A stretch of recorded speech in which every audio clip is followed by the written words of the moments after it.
Baba aliongea kwa kinywa chake mwenyewe, na waomba viongozi msiingize maneno kwa mdomo ya mtu ambaye amelala. Alisema yeye mwenyewe, akasema kama chama lazima tujiandae kwa ajili ya uchaguzi wa mwaka 2027. Na wale ambao wanaeneza mambo mengine hapa, baba alisema who has told you? Who has told you? Who has told you? Kwa hivyo sisi tutafuata the last standing instruction ya baba ambaye alitoa chini ya siku 23 ambazo zimepita kabla afariki.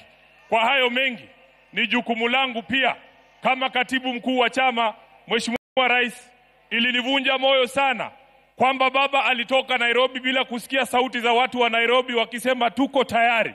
Sasa ni jukumu la hao ambao wamefika hapa leo.